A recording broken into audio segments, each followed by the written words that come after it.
বরানগর মঠ কাশীপুরে শ্রীরামকৃষ্ণের দেহাবসানের পর 1887 সালের জানুয়ারি মাসে বরানগরের একটি পুরো বাড়িতে অস্থায়ী আস্তানা গড়ে ওঠে শ্রীরামকৃষ্ণের ভক্ত ও শিষ্যদের। এদিকে শ্রীরামকৃষ্ণের দেহত্যাগের পর ঠাকুরের গৃহী ভক্তরা কিছুকাল পর্যন্ত তাঁর সন্ন্যাসী শিষ্যদের জন্য অর্থ সাহায্য করতেন, কিন্তু বলরাম বসুর আকস্মিক মৃত্যু ও অন্যান্য কারণে পরে তা বন্ধ হয়ে যায়।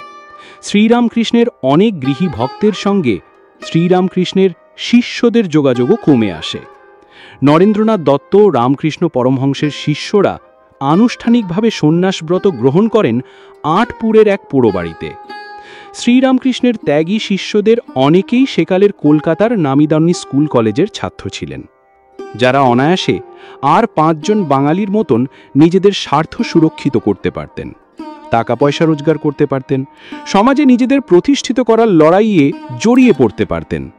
কিন্তু সেসব কিছু না করে উল্টে তারা আধ্যাত্মবাদের জন্য নিজেদের আত্মনিয়োগ করলেন, যা অনেক বাঙালি হয়তো মন থেকে ঠিক মেনে নিতে পারেননি।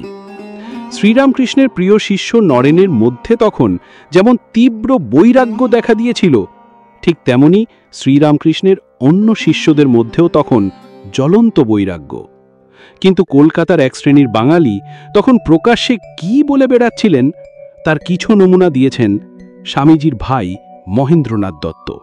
তিনি লিখছেন, নরেন্দ্রনাথ দত্ত গায়ে ধুলো কাদা মাখা, বড় বড় নখ, মাথায় ঝাঁকড়া আঁকড়া উস্কো খুঁড়ি চুল, তাতে কত ধুলো কাদা রয়েছে, কোনো হুঁশ নেই, কোনো লক্ষ্য নেই।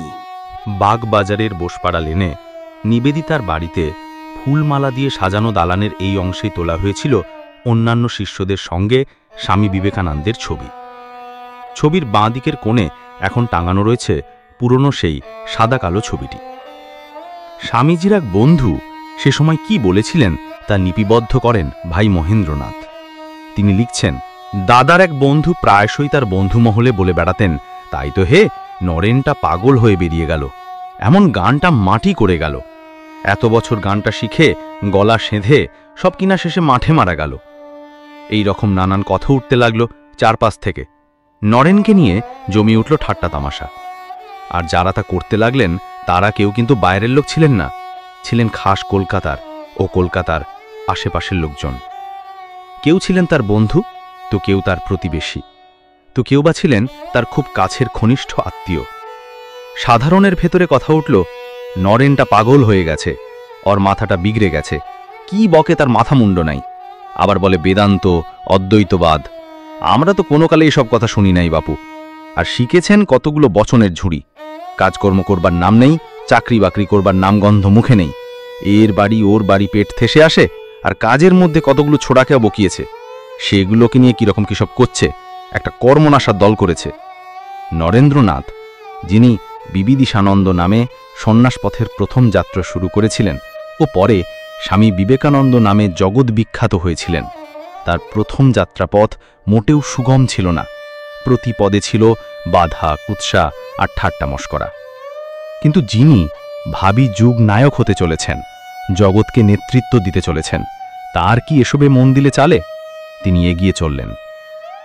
স্বামীজির গুরুভ্রাতাদের কথায় নরেন্দ্রনাথ তখন অতি কঠোর তপস্যা করছেন।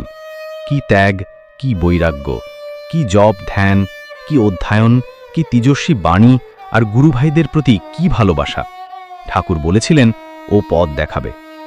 অন্যদিকে লোকেরা তখন নানাভাবে আমাদের উপহাস করছে, নরেন পাগলা হয়ে গেছে, কি বলে কি কয়, কথার মাথা মুন্ডু নেই, এসব বলে বেড়াচ্ছে, গুজব ছড়াচ্ছে। শ্রীরামকৃষ্ণেরও একটা ব্যঙ্গ নাম জুটেছিল তখন, থাক সে কথা। পরমহংসের শিষ্যদের দেখে বরানগরের স্থানীয়রা হাসের ডাক ডাকত। এই ছিল অতীতে বাঙালির রামকৃষ্ণ বিবেকানন্দ প্রেম।